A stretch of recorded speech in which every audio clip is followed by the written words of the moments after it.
Good morning, everybody.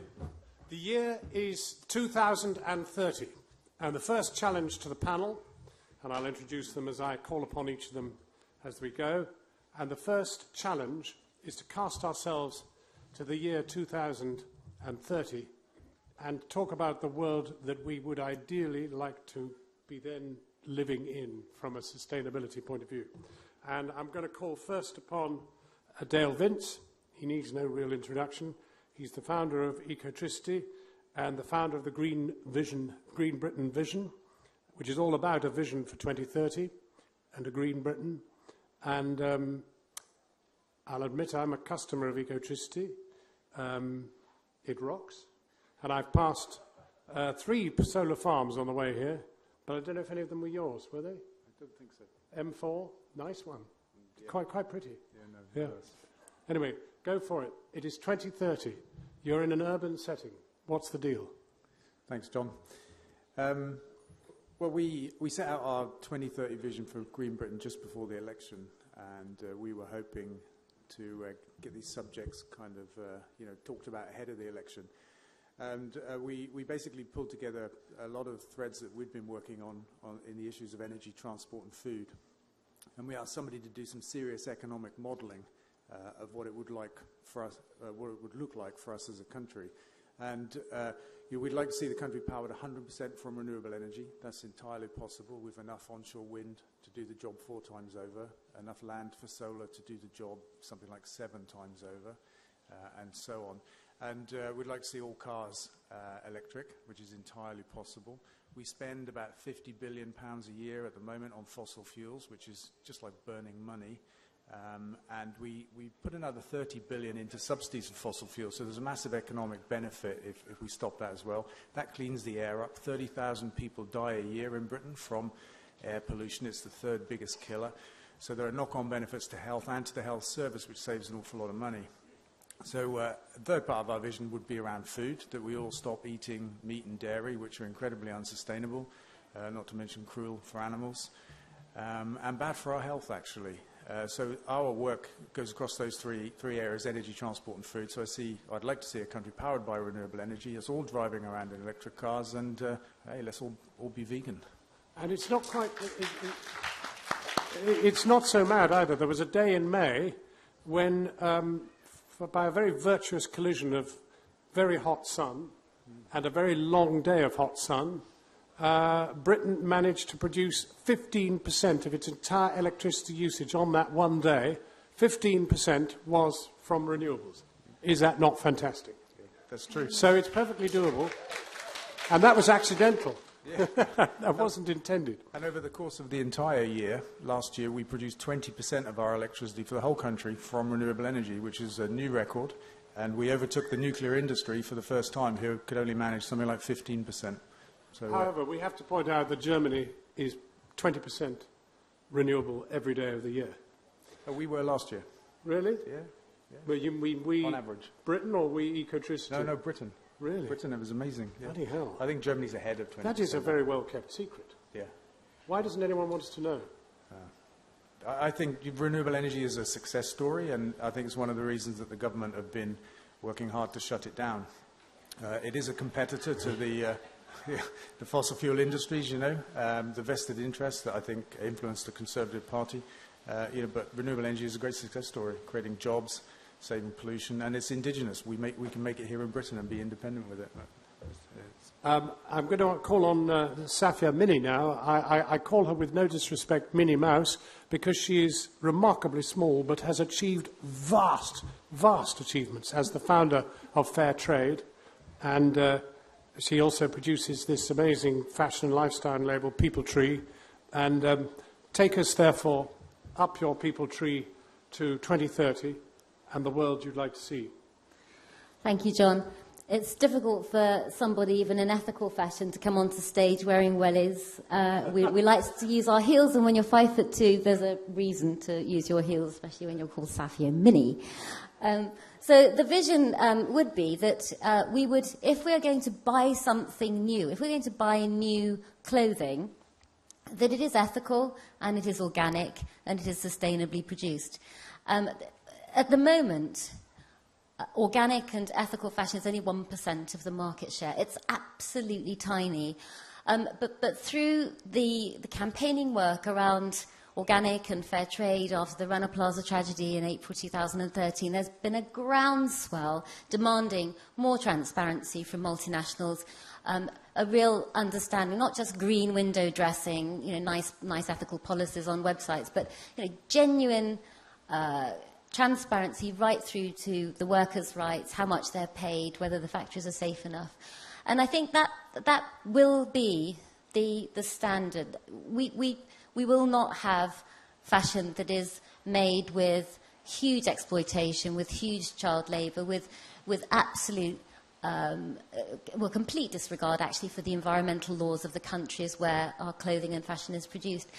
And what this does, actually, in a planet with limited resources, even though we're spending, 2.5 times the planet's resources today, with 7 billion people on this planet, we have to look at our resource base. We have to say, what have we got that really we have plentiful supply of? Because we know we're running out of clean water and clean air and land and fertility.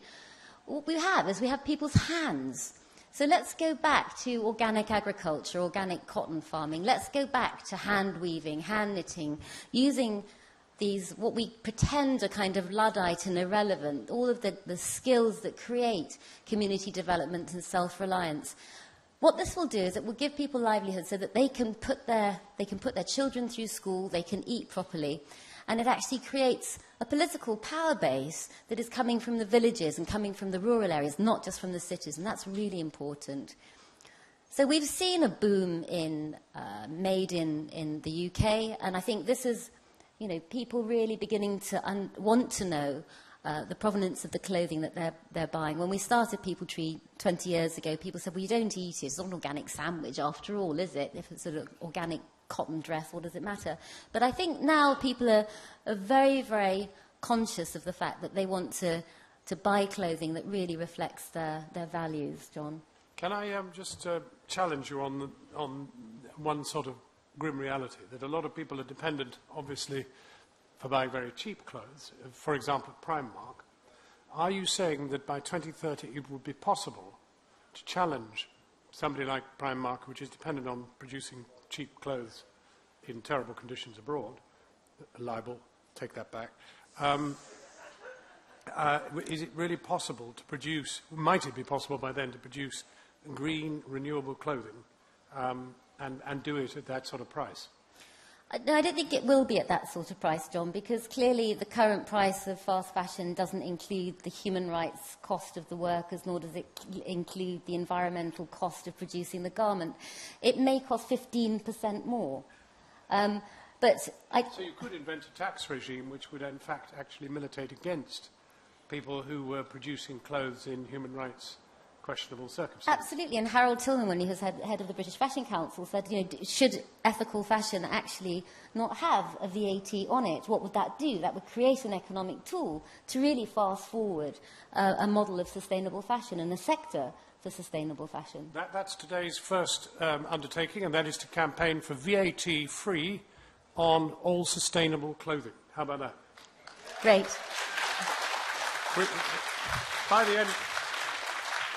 By the end of this session, we will have produced a short list of extremely deliverable, greenest government ever undertakings which would go into the next budget.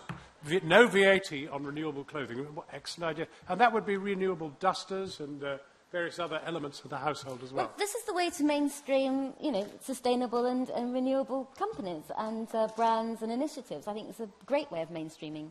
Because we're competing on an unlevel playing field, aren't we? Clearly. I think the difficulty with a debate like this is that it always appears to be something which is kind of distant, ethereal, kind of, organic, kind of loose and meandering. But actually, we could so easily focus it and focus it in a way which actually did challenge the conventional politicians.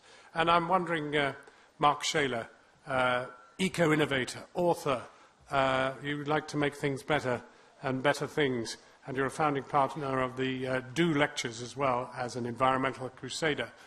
We have to bring this thing down to earth so that people can understand how it can be got. Absolutely. Anyway, No, take you're me dead to right. 2030. Well, in 2030, Jon Snow will still be reading the news brilliantly. There'll be 3 billion more middle class on the planet by 2030. That's not population growth, that's bourgeoisification of the population. And I don't know about you, but I'm a fan of equality, and everyone has the right to consume and live in the way that we do, so we can't stop that, so we have to invent new models. And that bourgeoisification is going to see an increase in demand for food of 50%, an increase in demand for water for 30%, and water is one of the key resources, not just to drink, but to make stuff from. There's an aquifer in China that's used to fuel or supply manufacturing plants, and it's what's called a fossil aquifer. It does not replenish. And is it our right to use that water to make our laptops when other people should be drinking it? There's no way of prioritising or taxing this. Really, really complex. The sharing economy will have grown massively. The sharing economy is fascinating. I was in Edinburgh yesterday talking about the sharing economy in the fashion industry, and that's currently worth $15 billion a year. How did you get here sustainably from Edinburgh? It was nearly impossible. I had to use... You walked? No, because this is the anniversary of Back to the Future going forward, I used my jetboard. That's how I got here. No, embarrassingly, John, I caught... This is the challenge, isn't it? I caught the plane down. Whoa! Yeah. Whoa. Listen, yeah. It was half the price of catching the train down. That is just bloody wrong. That's ridiculous. Absolutely ridiculous. And the sharing... Double VAT on air travel? I think you should charge by weight. Okay. You should charge by the weight of the person. Seriously. As 15 stone, that's going to impact me. My wife's half my weight. She travels for next to nothing. And that is the only way of doing it, because the direct proportional impact of air is due to weight. If you travel first class, you have a much higher carbon footprint because they use real plates for you. Seriously. You and Safia have opened a Pandora's box.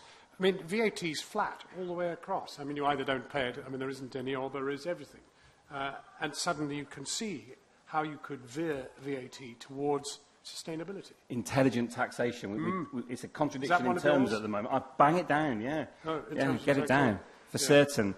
But the good news is the sharing economy will be worth $335 billion by then, and most of which is actually not visible by the taxman. So that's a massive challenge in terms of public revenues. Where do you go for that?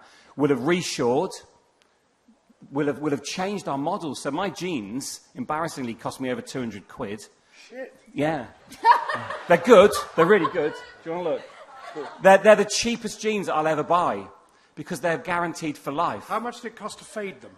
No, they came black. No, they they came black. nearly You black faded them. indigo. So you don't wash them for 6 months, John. And then every time they break, I send them back to Wales, where they're made, Wales, and they're repaired for free and sent back to me. They're the cheapest jeans that I've ever bought. Yeah. They're the most expensive purchase that I've ever made for clothing. And we can change this. It doesn't have to be about buying. It can be about leasing. And to answer your question about how the poor can afford lease your jeans? You can lease these jeans. Yeah. There are 2 companies that lease jeans. One's in Holland, Mud Jeans, and then Hyatt in Wales will do you a kind of leasing thing as well. Mud jeans or Mac jeans? Mud. Mud jeans. Yeah. Perfect for yesterday. Yeah. And so this kind of reimagining how we buy things is super important, because the people on no money, people who can't afford a new telly or a new pair of jeans, they go to those high street shops that will lease you one or loan you the money to buy one. Do you know what the average interest rate is for those things, for those shops? 59%. So the poor are already leasing, but they're calling it financing. And the poor are already paying more than it costs for ethical fashion. So the models exist, the systems exist, the acceptance exists. How do we condense that into a bullet point? Oh, what is it? We need. What do we call it? New business models. New business models. Yeah. A bit boring. It's tedious. No, I mean it kind of needs to have a ring. You see, double VAT on air travel. That's got a ring to it. Abolish selling things. Even better, abolish buying things. But it's also, I think, fairer finance, or more awareness of how finance works. We have an ethical business next to us which educates young people about finance and what the APR is and whatnot. And I think that clearly needs to be mainstreamed in schools.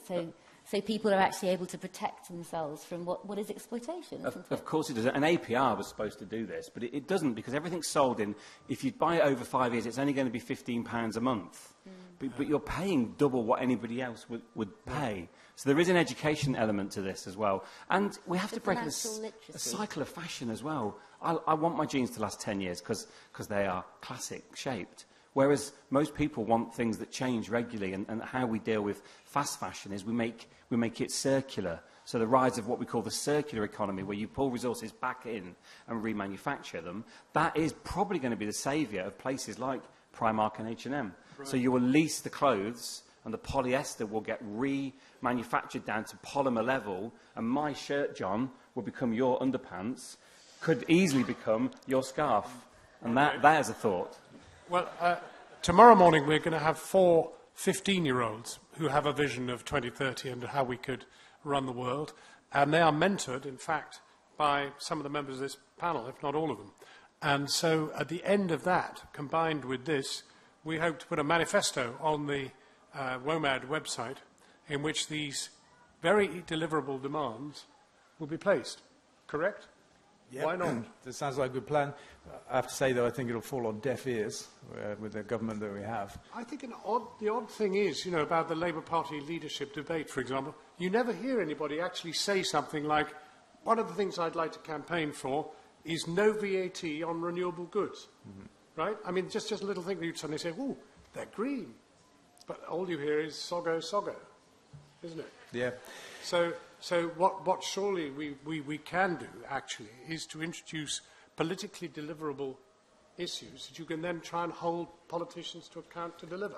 We almost hear the opposite, actually, John. What we hear is, let's remove the subsidy for green tax because it's going to save the consumer, citizens, I like to call us, money. And yet we don't see the massive subsidy that sits in fossil fuels. It's invisible. But because you can see it on green fuel, oh, we cut it, quick, get rid of it. And that's just totally unfair. That's true. The subsidy for fossil fuels is costing about £1,000 per household per year for all of us. And just last week or the week before, the government said they had to stop onshore wind because things couldn't have subsidies, had to stand on their own 2 feet and all that kind of stuff. The cost of onshore wind is £10 per household per year, but it is much more visible than the £1,000 a year that we're all paying for fossil fuels. But I think we actually need to change the terms of reference of the debate, really. You know, we shouldn't be advocating green stuff because it's good to do, it's good for the soul, and it's good of in its own sake. I think we need to turn it into an economic argument, which is what we've tried to do with our 2030 modelling. We need to show people that green stuff is good for them, it's good for jobs and good for the economy. It'll make us all better and happier, and we can, you know, live happy lives. Because, you know, everybody's got sympathy for polar bears and that kind of stuff, but, you know, when it comes down to it, they haven't got as much sympathy for the polar bears. They're for their own standard of living. And we have to change the terms of reference of the debate from green for the sake of being green to green for the sake of all of us, because it's a better way to live. Well, there's also a need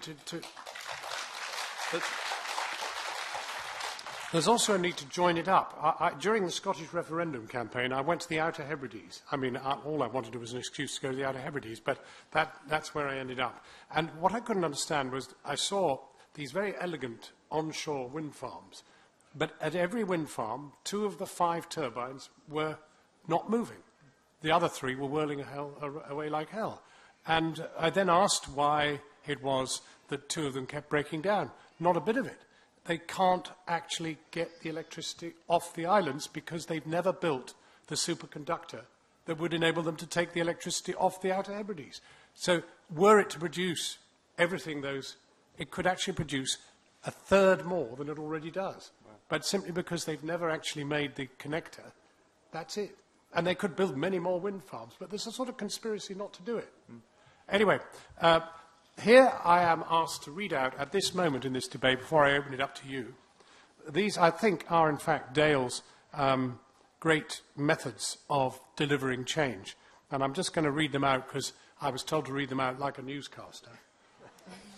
1, more than 2 million people work in the green economy. 2, there are no coal-fired stations by 2025. 3, subsidies for fossil fuels are phased out by 2025. I think that's a bit distant for that. That should be tomorrow. Yeah, I'll do it tomorrow. Every new car on the road, electric. The UK has a Minister for Carbon and an annual carbon budget. We changed the way we measure energy to capture the true cost of oil. There's a duty to meet, MEAT, interestingly, there's a duty to meet to account for, a duty to meat, butchery meat, meat. There's a duty on meat. There is a tax on meat to account for its true environmental impact. Bit more VAT. Yeah. There's a duty, households have to save more than $1 billion a year with electricity smart meters. We ban the dumping of recyclable goods in landfill by 2025. Quantitative greening is deployed by the Bank of England directly into renewables. It's a rather exciting cast list. How much of that is deliverable? I think it's all deliverable. We had Cambridge Econometrics, an outfit that serious economy modelers do this for us, and their model couldn't go as far as we wanted, but that's a very realistic list of things and outcomes.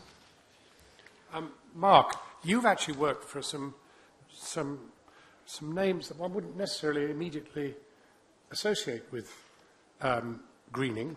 True, yeah. Mars and Mercedes-Benz, B&Q, well, B&Q a little bit. Next, Yeah.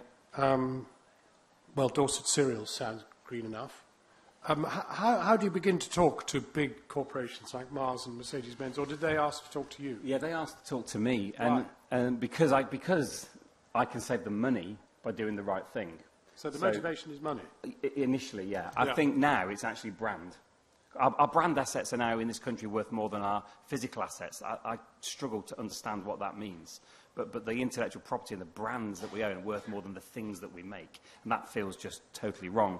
And so many of these companies spoke to me because they wanted me to solve a particular problem.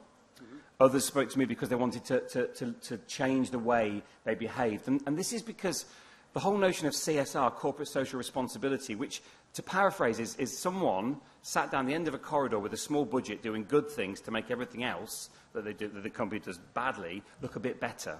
We're moving from CSR to what we call CSV, which is creating shared value. So that's spending every single penny well, doing no harm. Okay, that's the theory. And everyone's moving. Michael Porter wrote a brilliant paper on it, if you're really interested in it. And many companies are saying that's what they're going to do.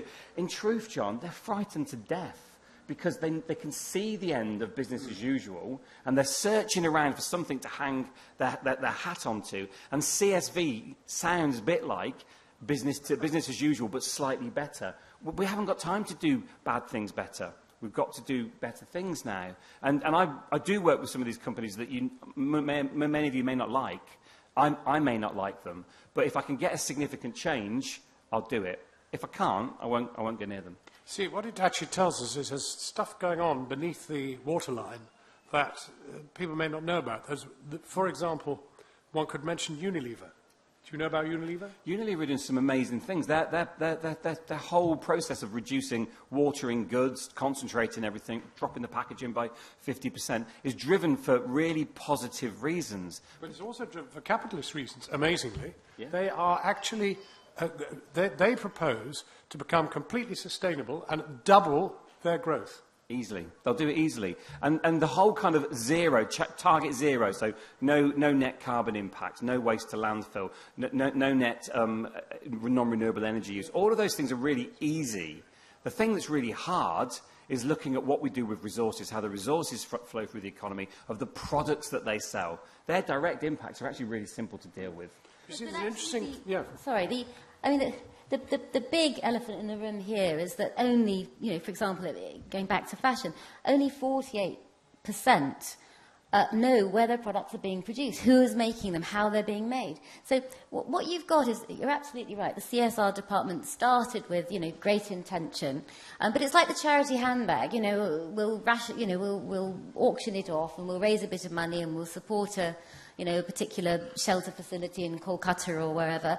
Without looking at the supply chain, you just do not begin on this journey of sustainability and ethics. It just doesn't start. So really, what we should be doing, and as at the House of Lords, we were talking about transparency in supply chains under the category and the heading of ethical fashion.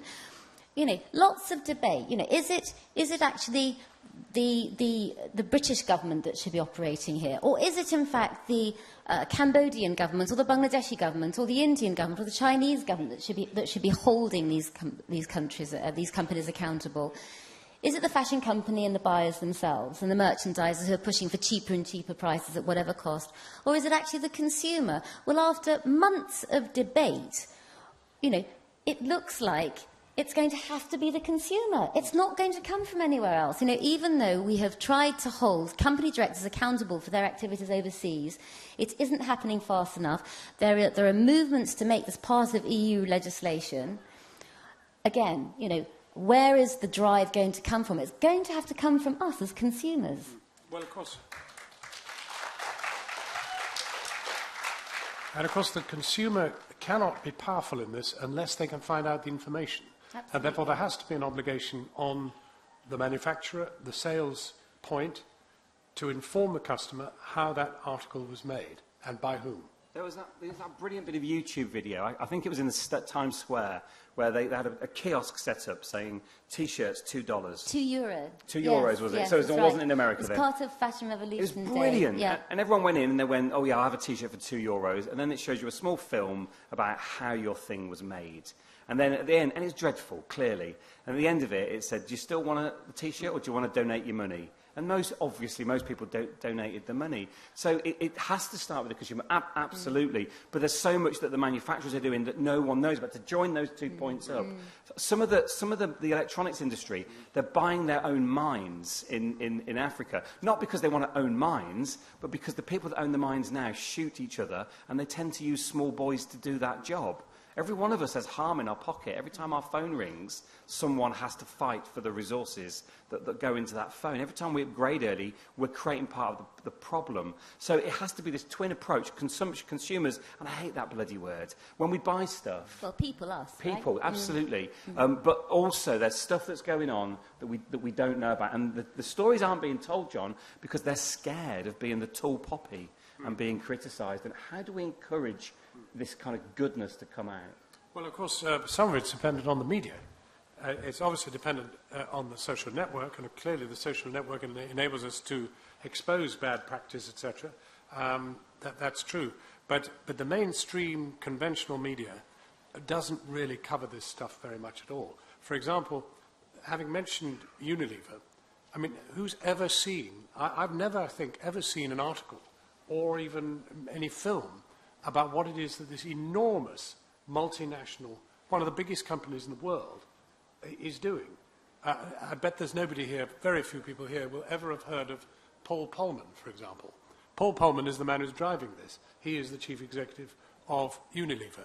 The chief executives we hear about are the chief executives who maybe, I don't know, bankers or whatever, but we never hear about people who actually are cutting the mustard.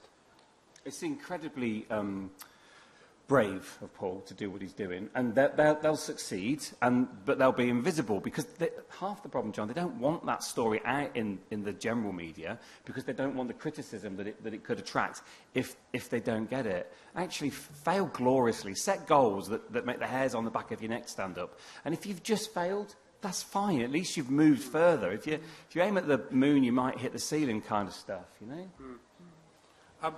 We'd be keen to open up now to the to you because we've got a nice bit of time still, and there's a hand already over there. There are two hands over there. Do we have a mic? Helen, if you could go to the blue T-shirt, and then go to the blue T-shirt's accompanying person. Well, you look as if you're accompanying. Yeah. Okay, go for it. Thank you. My name is Colin Sage. I author of Environment and Food. I want to say two things. First, about this issue of consumers is exactly right. There is a problem in how we build momentum from people to change their habits. And to me, it's not going to be done only by trying to sell a green message from above to people on the ground. It's also going to require a degree of civic activity. And I do think thinking about mobilizing at civil level, thinking about civic citizenship, is really very important, or a consumer citizenship, to engage people, to embrace things at local level. And in the area of food, which I have some interest in particularly, I think this whole growth of sustainable food cities, the Sustainable Food Cities Network in the UK, is beginning to build that process. And I'm in fact in Cork, and we're joined into that wider network now.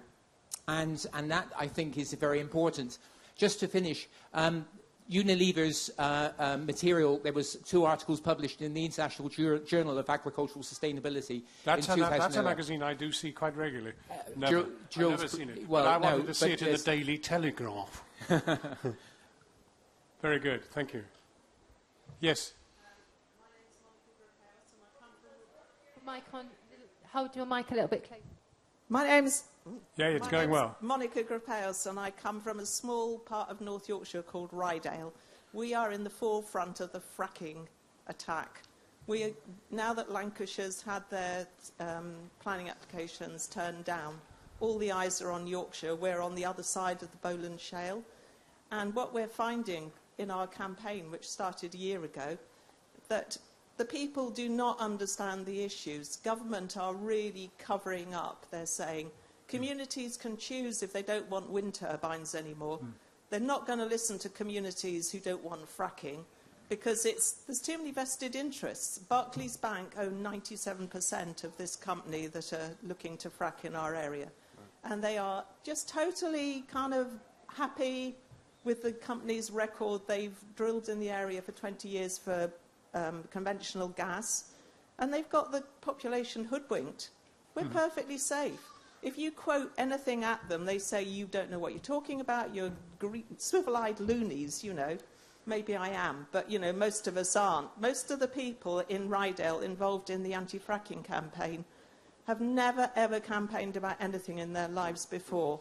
They are so worried about the industrialisation of our area and other parts of the country. We're not being NIMBY about this, but we're desperate.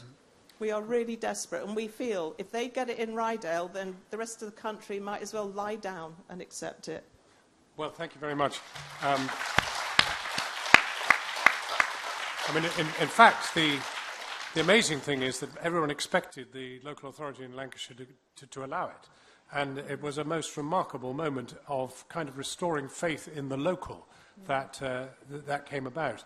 And it's worth pointing out that Balcombe had absolutely no history of any resistance to anything, and is sort of was perceived to be a deeply conservative small C and big C area. Again, they defeated it.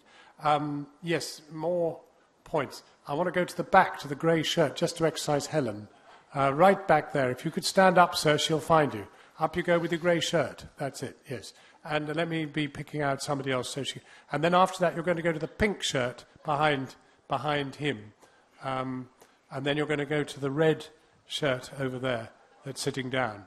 So let's go for that. I just wanted to slightly take issue with what Safia said about, you mentioned going back and in the same sentence as organic farming. I am an organic farmer, and I take great issue with that. Organic farming is going forward, and we should seek to embrace any technology and knowledge that we have at our disposal to do that, but we should seek to do it a little bit more wisely than most of the agri-tech, and in particular the NFU lobbying for acceptance of neonicotinoids this week. Anyway, so I do feel very strongly, and with most green things, it's not about going back, it's just going forward, but a little bit smarter than... Yeah, I couldn't agree with you more. I think the point is from the developing country perspective, where we're, fighting Monsanto, the seed and chemical companies, where we have, absolutely thousands of farmer suicides right now, which is undermining the indigenous agricultural sector, which is actually the largest employer in countries like India. I think we really need to be thinking, how is our clothing being produced, and how are the products that we're buying every day being produced? But no, we need to be looking at best practice, and sometimes that's usually using new innovation and new technology within organic. Thank you very much. Let's take the pink shirt that I mentioned. Yes. Has it gone away again? Helen, you need to go over there. Where is she? Yeah, she's there, the red one. And then we're going, actually, you've already got a mic, so we'll go to that one, and then the red shirt over there, darling. Yeah. I have... You mean your energetic neighbour, who is just a year or two older than you, did the hard work of attracting my attention, and now you're going to speak, yeah. okay? Yeah. I recently read about a mode of transport that they're trialling in California that's to do with trains that are run by solar energy using pods that travel along a tube with what they call air blowing up. And they travel really, really quickly, and there's no possibility of crashing because they're all going in one direction, and they're faster than planes. And it's all powered by solar panels that are on the tube.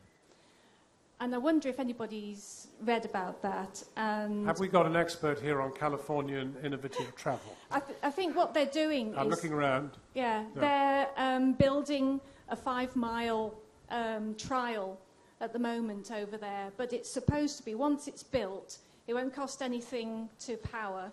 And it's faster than planes because it goes along on a vacuum that in front of the capsules, and the air that blows up in the capsules to keep it floating, and it goes really quickly.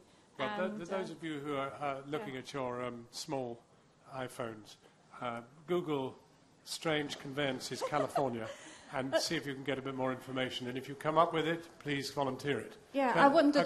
I wondered whether you knew all about that and whether it would... We do. Well, I've heard a little bit about it. Yeah. I think if it's the same thing, it's being pursued by my good friend Elon Musk as some kind of trial of some amazing new transport system. And I think it's all well and good. Sun, that's the only slight problem. Yeah, I mean, I think the energy source is not the big deal. And myself, I'm not a fan of trying to travel quicker all the time. I don't think we need to do that necessarily. And I think culturally, that's part of the problem actually, that we all try to dash around and get from A to B as fast as possible. It's called the Hyperloop, I think. That just popped into my mind there. Brilliant. Thank you very much indeed. So we're going to take the lady in red there, and then the man in a white T-shirt with a sailing boat on it behind her. So you've got your heads up. You wanted to ask her? No, he's given up. No, he's gone. In fact, he was going to talk about the high-speed experience in California. Let me look for somebody on this side for the other. Yeah, you go out and find them, yeah, and then I'll come to you. Right, let's go. I think if we're going to talk about a greener Britain, then we also need to talk about a greener world. And if we talk about green and about the environment, we also need to talk about human rights and justice. And on that theme, I want to ask a question to Dale from Ecotricity. This time last year, we were sitting here as Israel was bombing Gaza. What we didn't know then was that 2,200 people in Gaza were going to be murdered by Israel, including 500 children. The Palestinians have asked people around the world to support them by not working with companies that are involved in Israel's war crimes. And one of those companies is G4S. G4S have an appalling record, not only in running Israel's prisons, but also in the running detention centres in this country. But also, they are one of the meter readers used by Ecotricity. Last year, Dale, you said that Ecotricity were planning to end your contract with G4S. But a few days ago, a friend of mine emailed you, and the response they got from your company was that you considered G4S to be a very effective meter reading company, and you had no plans to stop working with them. The only plan you had was to allow individual customers to choose a different meter reading. I think that's a really bad backward step, and I would like to ask you if you're prepared to reconsider that decision. Or maybe I've misread the information. Thank you. That's spiced it up a bit. Yeah, it has indeed. This question came up last year. and it's come up before that. But I said last year that we were moving away from G4S. We'd made that commitment, that it was a big undertaking because they are, by a long way, the biggest meter reader in the country. They actually took over the meter reader that we were using. We inherited them by default. We began to move away from them last year, and that email that you say you received or your friend received, I can't understand, because it's not true to say that we are not moving away from G4S. That plan is well in hand. We've moved our biggest regions away from them already. We're suffering a deterioration in service from them because of it. They are now not prioritising the meter reads for our customers and stuff like that. But we're fighting our way through it, and I think we're a few months away from the end. So I don't know where you get that information from. But like I said, last year we were going to do it, and we are in the process of doing it. Mark. I mean, Dale, there's, G4S a dreadful reputation in many, many ways, and you're doing the right thing and moving away, maybe not quick enough for everyone. How can you help stimulate someone else to set up in competition? Do you see a role as a kind of incubator or a startup advisor or some way of seeding an alternative? Well, what about us reading our own meters? Well, yeah, that would be great. That would be great. The industry rules require an agent read. I think it's at least once every year, perhaps something like that. But the good news is smart meters are coming. I mean, they're not everybody's cup of tea, although I think that the negative things said about them are exaggerated. But we won't need meter readers in the not very distant future. We're hoping to launch our own smart meter offering towards the end of the year. And these are meters that read themselves. And this whole meter reader thing is just a part of how kind of old-fashioned and out of touch the electricity industry is. And when it was privatized, the big six all read their own meters, but most of them stopped reading meters for independence, and we were kind of all forced into the hands of whoever would do it. It's just a horrible kind of old-fashioned technology situation that we're in. I mean, where else do you have a meter that has to be read by somebody, apart from gas, obviously? But I mean, where else in the world? Phones, for example? I mean, they don't have meters, do they? It's very unmodern, the energy industry, but smart meters are coming, and that should fix all of that. And it'll be the end of G4S reading meters, perhaps, for anybody who knows. Okay, right. Thank you for your question. Hi. Yeah, just a couple of points and a couple more questions for Dale Vince. Firstly, I found the notion about discretionary VAT rates very interesting, but the problem is that you have to, because Britain is a member of the EU, then you'd have to agree VAT rates in conjunction with all the other EU members, and that could be quite problematic. For Dale, I'd just like to ask him, in his role as chairman of Forest Green Rovers, about his new stadium plans, because I'm not sure that siting this new stadium next to the motorway is a very green act. And finally, I just want to also ask him whether he's confident that A.D. Pennock he'll be able to deal with Keanu Marsh-Brown. This sounds inside the Beltway. I'm sure that last question is not going to interest a lot of people here in this audience, but I am confident that A.D. Pennock can handle Keanu Marsh-Brown, who, for most of you who won't know this, he's a recent signing of Forest Green.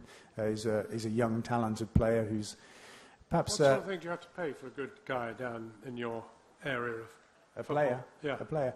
I think round about £1,000 a week would be typical wages for a good player in our league. So they're paid weekly, or they're often paid monthly, but it's always expressed weekly in football, which is a bit hard to get your head around. Forest Green is in which division? We are in what's now called the National League. It changed its name, but it's basically League 3, the one under League 2. See, we've learnt a little something here. Yeah, there you go. And I think our new stadium plans down by Junction 13 of the M5, I think they're actually a good thing, because where Forest Green is at the moment, and again, most of you won't know this, it's up a very steep hill, probably 20 minutes from the centre of Stroud and probably 40 minutes from the motorway. It's very hard to get to. On a match day, we clog the roads up and people park everywhere and upset our neighbours and stuff like that. Our gates doubled in the last few years. They'll double again in the next few years. And it's just an unsustainable place, actually, for a football ground. It's got parking for 150 cars, and we have 1,500 people come to an average game.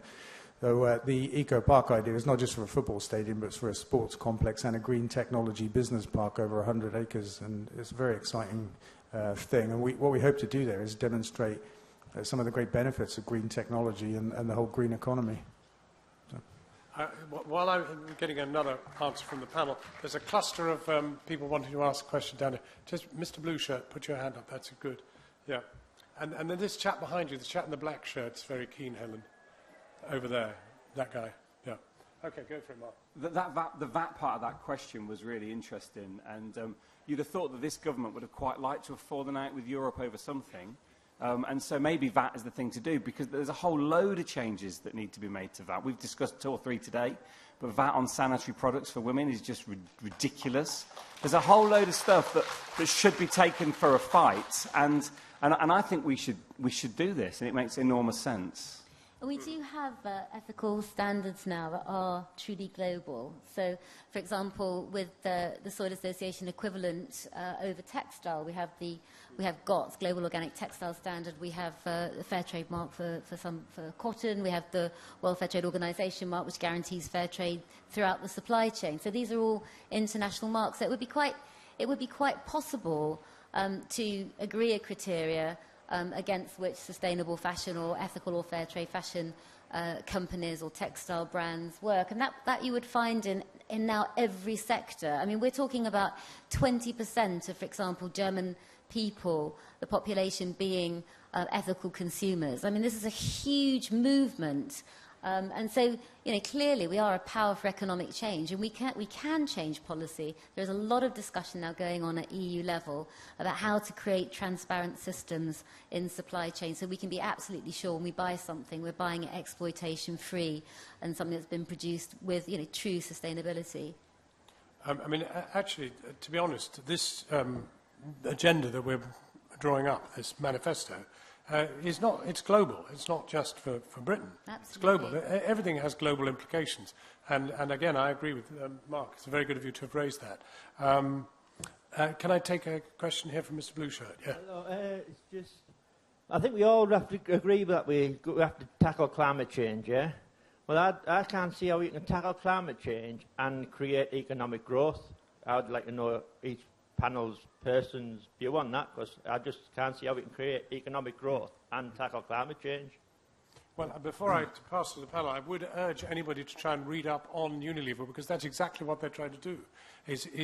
And they look as if they're achieving it. They set themselves very tough targets each year of a percentage more sustainability in what they're doing.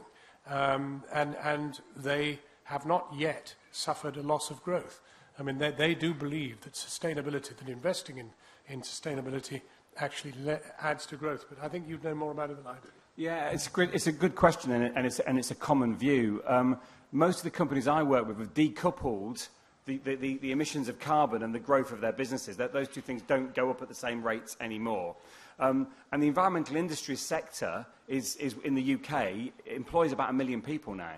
And by 2017, that'll be 2 million people. And it's worth £3 trillion across the globe, and that's going to double in the next 2 years. I don't know any other sector that's going to double, maybe nanotech in the next 2 years. So there are jobs here, absolutely, but the big thing we have to do is become much less obsessed with economic growth. We can't keep growing, nowhere to grow to. And so it's about economic health and prosperity and another measure for contentment and being happy and being a good business, rather than just how much we turn over and pay back to our shareholders. And that's a gnarly, difficult issue, and I don't have the answer to that. Very interesting, actually, that yesterday, or last night on Newsnight, the Deputy Governor of the Bank of England said it was precisely one of the reasons Britain wasn't growing was because actually too much money is being given to shareholders. Absolutely. Yeah. And if we take it into a global context, if we look at, for example, organic agriculture, we're saving 1.5 tonnes of CO2 per acre per year. It's being sequestered into the soil. And what we've lost there is live matter in the soil. So we've come down from, 3%, something like 50 years ago, to something like 0.3%. So we're losing the fertility of our land. So this actually does bring back, I think, coming back to, really, what are the indicators for prosperity and happiness? Let's take this question here, and then there'll be the guy in the front row here. No. Hello. Regarding the renewable energies, sort of playing devil's advocate, what do we do in the middle of winter when there's no wind and not much sun, obviously, in a British or winter? I think that is the biggest trick that we need to sort of solve. Yeah. Well, I think that's the classic question that you'll see in the right-wing press from time to time. It's the thing that's been used to bash renewable energy, cast doubt upon its ability and that kind of stuff. And the answer is that we have this national grid that is contributed to by hundreds of different power stations at the moment, and we're all plugged into it, millions of us, and there's a great balancing act undertaken by the national grid. We have these huge peaks of demand in the winter, Monday to Friday between 5 and 7 o'clock, ginormous peaks for which power stations exist just for that, and then the rest of the time they don't run. So the answer is actually a smarter grid. As we have more and more renewable energy on the grid, we need to be smarter about how we use it. Grid-scale storage is something that's coming, but distributed grid-scale storage is coming as well. We've got a black box device that's a household-level storage. And what it does, it takes houses off the grid at those peaks, those rush hours, which reduces the amount of power stations we need, for example. So we modelled the entire country, and if every house had one, we would save 15% of power station capacity, which is the entire nuclear fleet at the moment. But the short answer to your question is through technology and through a smarter grid and a smarter way of us all using energy. And because we've got so much wind and sun and sea, we can overproduce in renewable energy and save it for the times when, and the very rare times when there's nothing happening, no wind, no tide, no sea, no sun. That's quite rare. Wind is reasonably constant. I mean, somewhere it is extremely windy all the time, isn't it? Yeah, that's true. And the wind and the weather indeed moves on a broad front as well. Or on broad fronts, we can see when it's coming. We can predict when the wind is going to hit a certain part of Britain, for example. So we can predict how much energy we're going to make, during the day. It's more of a science than it probably appears. As the great man once said, winter is coming. Just a few people have got that one. Yes, good. Thank you very much. Where are we now? Yes, yeah. Yeah. Helge, following up on the same theme in context of the energy, and I have been spending the last 5 years on the issue of keeping the lights on in 2030 on the assumption that we will go close to 100% renewable and all the challenges that goes with that. You did mention one of the challenges is the balancing, but associated with that, the reality is that from solar and wind power, the highest output and the lowest output, there is a factor of about 4 or 5 to 1. So sometimes you get massively more than the total demand, and we will already have days and hours in 2024-25 when total output from green will exceed the demand. And therefore, to me, we should stop this bashing of everything in Europe, because to me, with storage being so expensive, and I know you're talking about parts of it, but the cost of it is important, and the point that was made that is affordable energy that we need, and we need secure energy, and we need to keep the lights on in 2030, all green. To do that, we need to share on a much larger basis, and by far the cheapest way of storage is to share it wider, and that means first all of Britain and then all of Europe, and a lot of work is going on at present to make that happen. European Commission is driving that very hard, but is getting a rough time for everybody, including Mail on Sunday, who's knocking everything, including smart energy. So we had some major new environmental things put forward, and all Mail on Sunday can do is saying Big Brother is moving in, and yet it looks after the consumer. And one other point that I'd like to make is that my home country, Norway, has in 1 year managed to go from no electrical vehicles to 25% of all vehicles being electrical vehicles, and they had 3 measures that made this happen, very, very, very simple measures. What were the 3 measures? The first measure was Well, they have a high tax on new cars in Norway, so they made that zero-rated. And the second measure was parking. They were allowed to park without charge. And the third measure was bus lanes and taxi lanes were opened up for electrical vehicles, and all electrical vehicles had EV on the front plate. And between them, those three measures made 25% in a single year, and even electric vehicle was the most sold car, not a Ford Focus, but in fact one of the fastest cars in the world. What did they do about the charging infrastructure? Well, in Norway, it's very easy, and I used to work on this power system there. They have already 100% renewable energy in 1970s.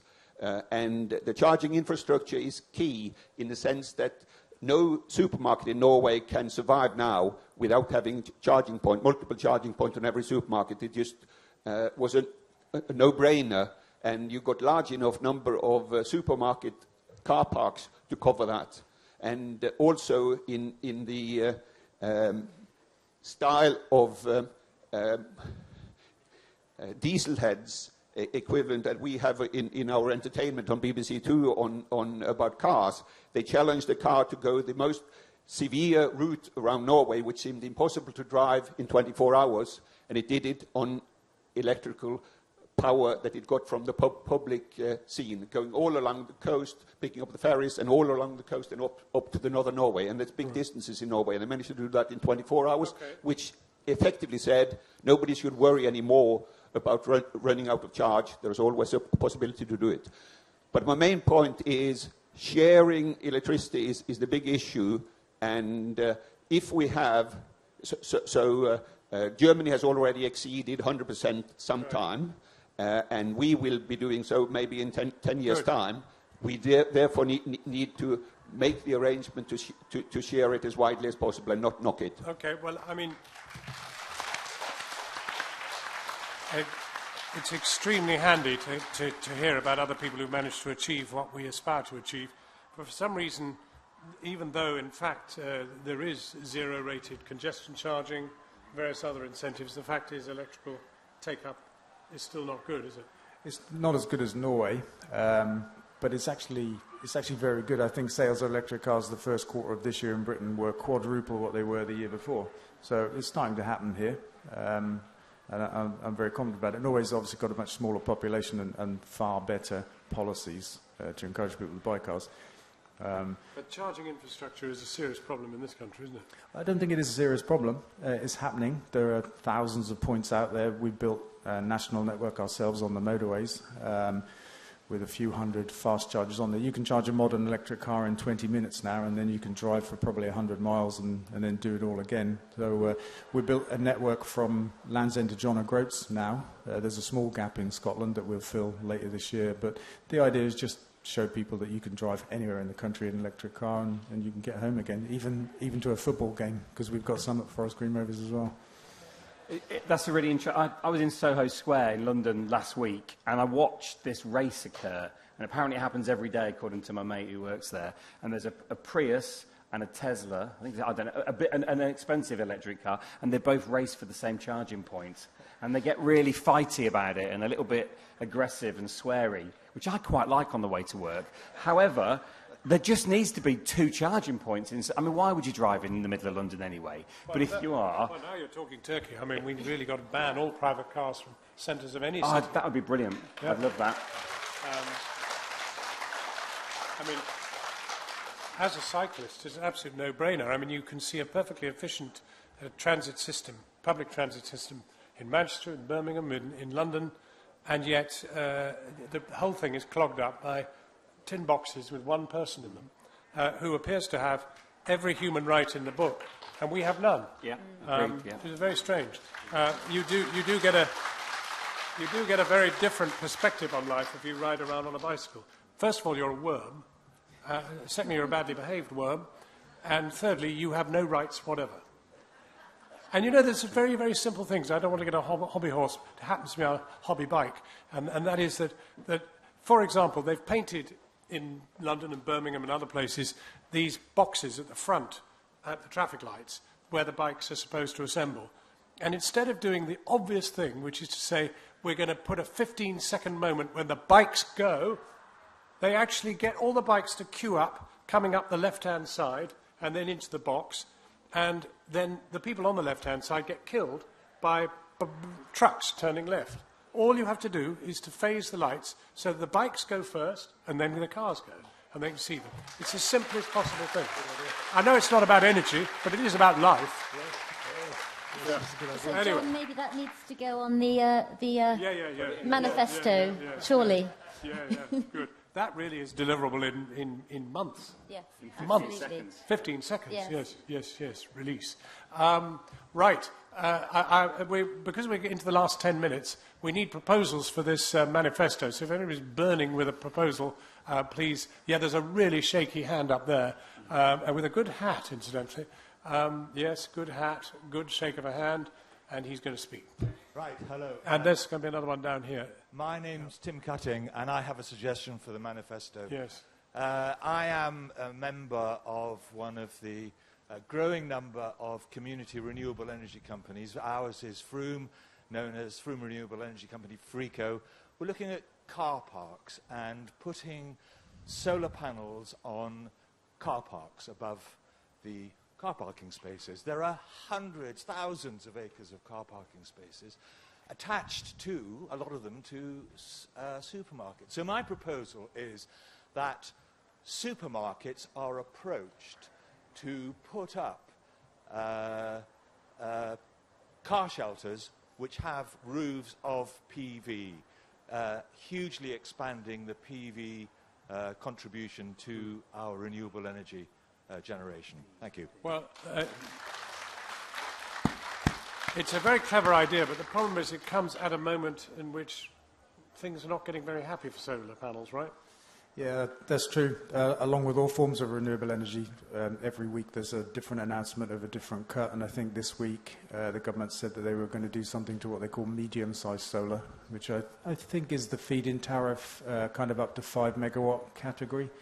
But I think all that would be left before long, my own prediction is for solar rooftops, I think on homes and on businesses, factories and stuff like that, I think this government are up for that, but that's the limit of it. So it could work for car parks. The problem there is that most car parks don't have canopies. They're open air. And the cost to build... He's saying put them up and put the canopies up. Yeah, what I was going to say was the cost of the canopy would be quite an additional burden to the economics of the solar panels themselves. So it'd be difficult to make it work. Certainly with the current feed-in tariff regime, you couldn't make that work. We've looked at it for the electric highway because we want to build canopies over our chargers and put solar panels on the roofs. And it's just something that costs. It doesn't pay its own way. There's a question, a point for the manifesto possibly, and there's the guy in the red shirt there. If you just... 10 years ago, a Minister of Housing put in minimum housing standards, and the builder said it can't be done. He said, well, just get on and do it. And now, just a few months ago, the new government has removed or reduced minimum building standards. Surely we've got a rotten housing stock in Britain, and we need to improve our housing and make them more energy efficient. But actually, is it not right that they've now abandoned the house insulation payments? That's right. The whole zero carbon home thing.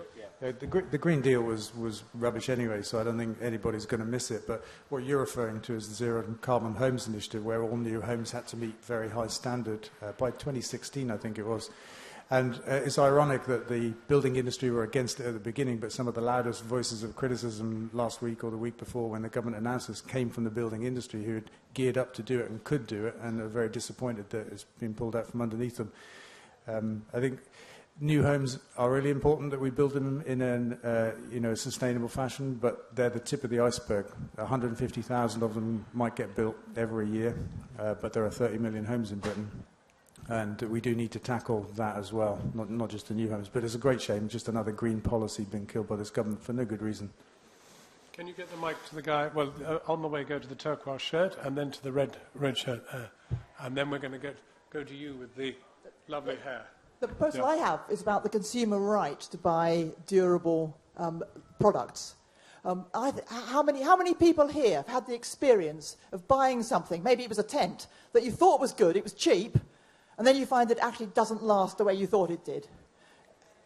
Yeah, but, I mean, it's really common. So I think we should have a consumer right to know what the product was designed to, how long it was designed to last for. The spares should be available so you can get the new battery for your iPhone. And the instructions should be available on the web, etc., etc., etc. It's a new sort of economy. It's a consumer right to have products that last and not be sold junk, which we often are.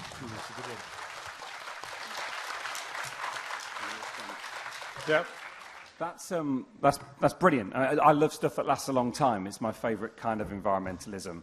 And there's a really interesting book, an article by a guy called Paul Mason, which defines a new form, no, a broken form of capitalism and how we move beyond it. And durability is a major part of that. And what I like about Paul Mason's narrative is that he talks about the way that the information technology age has allowed us to take control of that. So if my toaster breaks, I can find a hack somewhere to fix it, depending on how the toaster's made. So when my daughter, who's 21 now, when she was born, I bought a 6-slice dual-lit toaster, no brand obsession, and my wife said to me, in words a bit similar to this, "How much was that, darling?" And I said, "It was £10 a month for 2 years." And that's a shitload of money, but actually she's 21, and I'm still using the same toaster, but I'm on the 4th or 5th element. So the solution's out there. It's just that we're skewed by cheapness, and sometimes cheap is the most expensive mistake you'll make. The red, yep, good. And then can you take it to that small person over there? Keep your hand up. That's it. Can you find her? Yeah, him, her, her. Yes, where are you? Yeah. I've got a question which I'll try and turn into a proposal, but somebody mentioned turning the lights or keeping the lights on. The question was, do we need to keep the lights on? I think somebody on the panel said something to the effect of that we're going to have several billion more people middle class by 2030. Do we need to accept that as a truism? What is the dream? Do we know? Are we aware of what the dream is, and should we have another dream? And the proposal, if we're going to turn that into a proposal, is maybe we should just turn the lights off an hour a day. Actually, when that same thought came into my head at that time, and I wondered about asking Dale. In our building, for example, at work, there are movement sensors, and when you go into the loo, the light comes on. Couldn't you do that in houses? Couldn't lights be affected by movement and come on and instead of being left on? I think they can. It's the same in our offices, and I think it's a great thing because it saves all the hassle of nagging people to turn lights off, which is what I do in our house. But yeah, technology can do that. But then you just got to spend money on it, and you've got to retrofit your house a little bit, and it's just not everybody's cup of tea. But it is mine. We're going to take the woman there, and then the small person here. So you next, ma'am.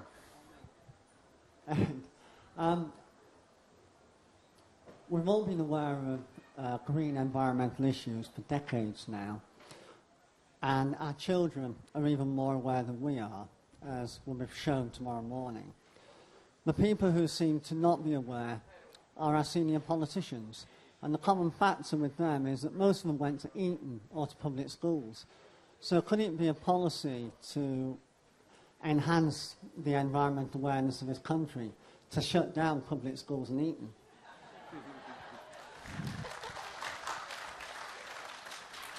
I tell you, I interviewed a man of 100 the other day who stood in the election in 1945 for Labour, and he said one of their key policies was to stop taxpayer subsidies going to the private school system. And he said, here I am at 100, and the taxpayer is still subsidising the public school system. It's amazing. That's a good point. We calculated what that cost last year because, the government were making the same noises about subsidies being unaffordable for renewable energy and that kind of stuff. It's £5 per year per household. We're all paying that to subsidise private schools, just so you know. Now it's your turn. You've been very patient. Thank you. And I think we should enhance the power of the tide being... England being an island and all. Very good. You mean, can we use the power of the tides? Where are we with the power of the tides? Well, I hope you'll come along tomorrow morning, by the way. Will you come at the same time tomorrow morning and be part of the debate tomorrow? Yeah, great. yeah. There are several people developing devices to harness power of tides. I think there are quite a few working prototypes. It's more expensive than from the wind and from the sun. If there was a merit order, I'd say it's onshore wind, offshore wind, solar, followed by tidal, followed by wave. And as you go down that list, they just get more expensive. So tidal's there, but it's a bit early days for it. Great. Well, I'm very glad that, I'm going to come back to the panel, but I'm very glad that we got a small person raising a question there, because it enables me to tell you about the debate again tomorrow, which will involve 4 15-year-olds and their mentors. And there will be a lot of young people here, I hope, but they won't be here because it's going to be raining, so we're going to be in the blue marquee. I don't myself think it will be raining, but I'm told it might be, or will be. But let's just get a closing thought from each of our panellists. Mark, on what you've heard today? I'm really optimistic, despite the kind of obvious resource constraints. I'm really optimistic that actually the power's shifting from corporations towards citizens again, and together with distributed manufacture, distributed energy generation, and we lead on tidal power. Actually, we've got some of the best scientists working on tidal power in the world, and we just need to reshore. We need to manage on less, make more of it at home, and make it last longer.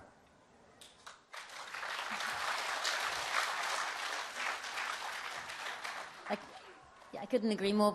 And also the amazing, creativity and empowerment that releases as we, as individuals with our own different value systems, push for a new economy. I think it's going to be a very, very liberating and exciting thing. I very much hope that, certainly in certain consumer movements, fair trade has a history of some 20 years and has really been built grassroots up.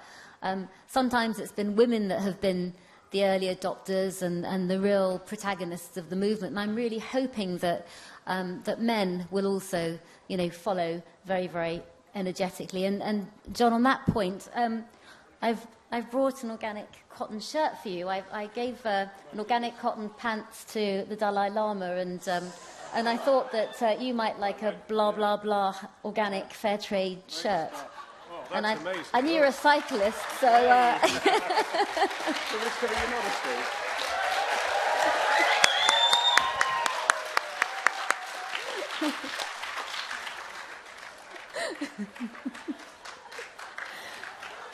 Well, I've... Woo! Right. Your word. Thank you. I think green technology is the next industrial revolution for us in this country and around the world. I think all the successful economies of the world in the coming decades will be driven by green technology. I do think it's important that we change the terms of the debate around green stuff, because it is about jobs, it's about sustainable living, it's about healthy air. These things are all interwoven. I thought somebody made a good point earlier today about growth. We shouldn't be obsessed with growth. I think that's absolutely right. But at the same time, we have to accommodate the new people that are being born and the people that need homes and jobs and that kind of stuff. So we need an amount of growth. We need the right kind of growth. But also, we can get an awful lot of growth by just being more efficient. So if we stop burning the £80 billion a year that we currently do on fossil fuels, for example, if we invest that money in forms of renewable energy, we'll get great efficiencies in our economy that will make us all better off. And that's it. Okay, well, so far on our list, we've got no VAT on sustainable clothing, double VAT on air travel, no VAT on rail, reduce all subsidies on coal and oil and carbon-emitting energy by 2025, 0 rated for electrical vehicles, 15-second, what was that? Oh, yeah, the 15-second release for cyclists at traffic lights. Well, we'll do some more tomorrow with the kids. But thank you very much indeed. It was a hugely... One more. Local authorities? All local authority and governments buildings to use green energy. If they sign over to a green energy company. Well, that'd be very good for Ecotricity because it wouldn't well, be very there are easy other to get green energy companies. Have as you well been on paid by market. them? No, there are other ones. Okay. There's good energy as well. Right. Take a lead, government and local authorities. Thank you very much. Well, what we've experienced here today, in the end, is a marvellous example of what happens when you're trying to gather solar power. We started off really tremendously, and then we've got a little bit of wind kicked in, but fundamentally we haven't got any now. But there it is. Thank you very much indeed. I'll see you tomorrow morning with the kids. Thank you.